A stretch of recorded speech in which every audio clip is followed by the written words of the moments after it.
બિહારમાં ગરમીના કારણે 80 વિદ્યાર્થી બેભાન. દિલ્હીમાં પાઇપ વડે કાર ધોવા પર 2000નો દંડ લાગશે. ચોમાસું 24 કલાકમાં કેરળ પહોંચશે. બુધવારે નવતપાનો 5મો દિવસ છે. બિહારમાં પણ પારો 48 ડિગ્રી નજીક છે. બુધવારે 8 જિલ્લામાં 80 બાળકો ગરમીના કારણે બેભાન થઈ ગયા હતા.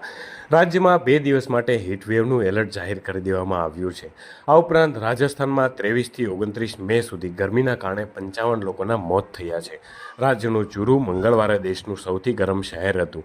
અહીંનું તાપમાન 50.5 ડિગ્રી નોંધાયું હતું. હવામાન વિભાગે બુધવારે પંજાબ, હરિયાણા, ચંડીગઢ, દિલ્હી, રાજસ્થાન, ઉત્તર પ્રદેશ, મધ્યપ્રદેશમાં હીટ વેવનું રેડ એલર્ટ જાહેર કર્યું છે. દિલ્હીમાં પાણીની તંગી વચ્ચે કેજરીવાલ સરકારે પાઇપ વડે કાર ધોવા પર 2000 રૂપિયાનો દંડ ફટકારવાનો નિર્દેશ આપ્યો છે. 200 લોકોની ટીમ પાણીના બગાડ પર નજર રાખશે. હવામાન વિભાગે બુધવારે કહ્યું હતું કે ચોમાસું આગામી 24 કલાકમાં કેરળના તટ પર આવી શકે છે. એ આગામી એક સપ્તાહમાં દેશના બાકી ભાગોમાં પહોંચી શકે છે. બીજી બાજુ રેલમ વાવાઝોડાના કારણે તમામ પૂર્વોત્તર રાજ્યો આસામ, મેઘાલય, અરુણાચલ પ્રદેશ, નાગાલેન્ડ, મણિપુર, મિઝોરમ, ત્રિપુરામાં 29થી 1 જૂન વચ્ચે વરસાદ માટે રેડ એલર્ટ જાહેર કરી દેવામાં આવ્યું છે.